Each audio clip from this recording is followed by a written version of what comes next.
حضرت سیدنا عبداللہ بن سلام رضی اللہ تعالیٰ عنہ، آپ نے اور آپ کے کچھ ساتھیوں نے کلمہ پڑھا، مسلمان ہو گئے۔ اب یہ آپ کے اسلام لانے کا واقعہ طویل ہے، ہم اس طرف نہیں جائیں گے، ہم اپنے موضوع پر رہتے ہوئے گفتگو کریں گے کہ حضرت سیدنا عبداللہ بن سلام رضی اللہ تعالیٰ عنہ، آپ کے ساتھیوں نے اسلام قبول کیا۔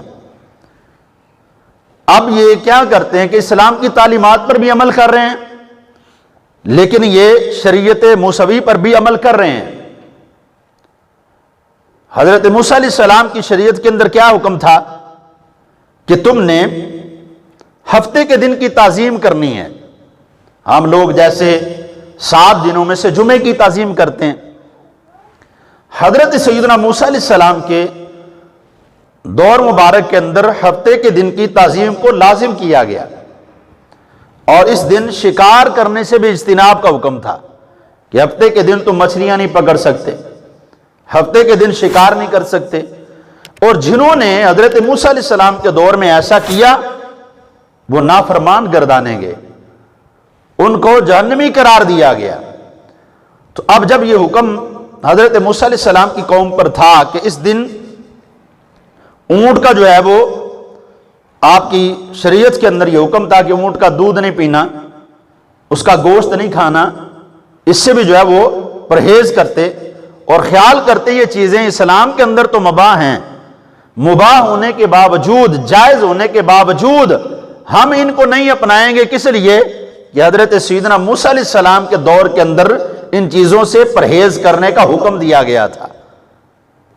اب جب اسلام کے اندر یہ چیزیں مباح ٹھہریں، جائز ٹھہریں، تو پھر حضرت موسیٰ علیہ السلام کی شریعت پر آج عمل کرنے کی ضرورت نہیں ہے۔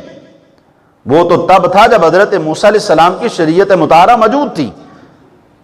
جب آپ کی شریعت مطہرہ ختم ہوئی تو ساتھ ہی وہ احکامات بھی ختم ہو گئے۔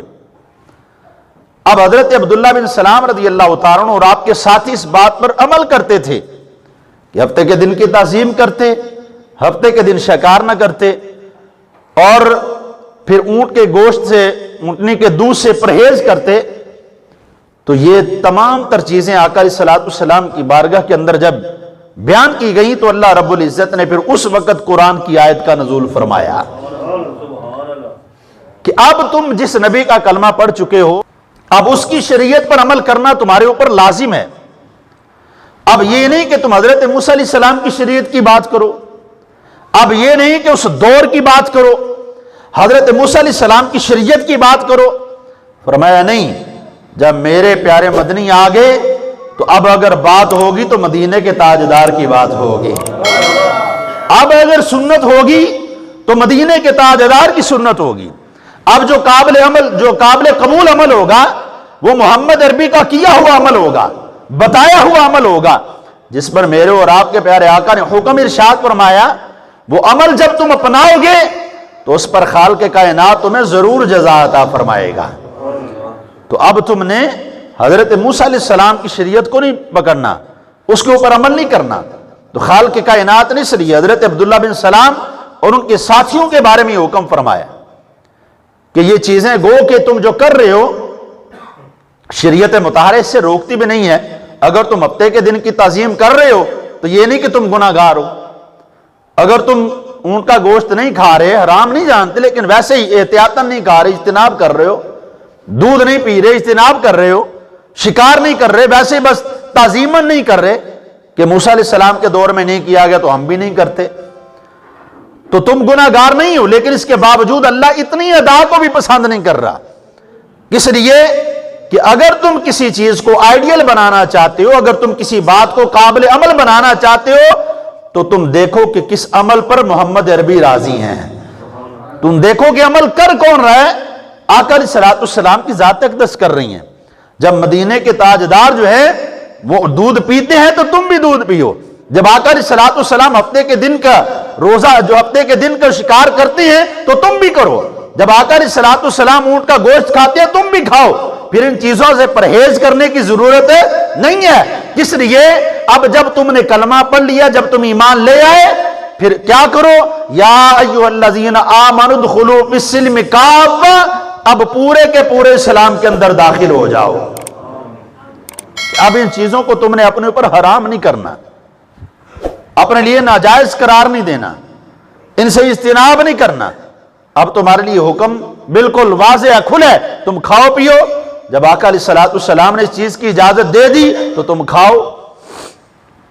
تعظیم کا دن جو ہے وہ جمعہ ٹھہرا، جمعے کے دن کی تعظیم کرو، اس کا احترام کرو۔ شکار سے منع اسلام کے اندر کسی دن بھی نہیں کیا گیا، تو پورا ہفتہ شکار کرو، شریعت محمدی کے اندر تمہیں اجازت ہے، تو تم اپنے اوپر کس لیے اس چیز کو ناجائز قرار دیتے ہوئے چھوڑ رہے ہو؟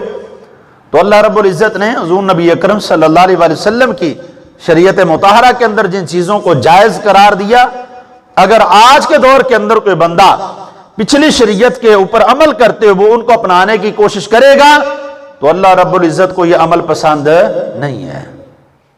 تو جب یہ عمل پہلی امتوں کے اندر پسندیدہ ہونے کے باوجود آج پسند نہیں کیا جاتا، تو پھر جو بندہ شریعت مطہرہ کے بالکل خلاف چلتا ہو وہ بندہ اپنا احتساب خود کر لے کہ میں کیا کر رہا ہوں، میں کس تربیت پر چل رہا ہوں، میں نے کون سا رستہ اختیار کر رکھا ہے کہ جن چیزوں سے میرے رب نے رکنے کا حکم دیا کہ میں رک رہا ہوں، اگر نہیں رک رہا تو پھر مجھے سوچنے کی ضرورت ہے۔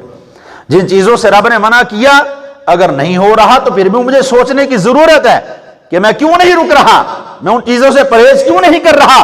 یہاں پر تو اتنی سی بھی چھوٹ کی گنجائش نہیں ہے کہ حضرت موسیٰ علیہ السلام کے عمل کو آج اپنایا جائے، تو پھر یہ سوچو کہ جس عمل کے کرنے کا رب نے حکم دیا اگر تم نہیں کرتے تو پھر اللہ رب العزت کی بارگاہ سے گناہ کتنا زیادہ ملتا ہے۔ پھر بندے کو یہ غور و فکر کرنا ہوگا نا۔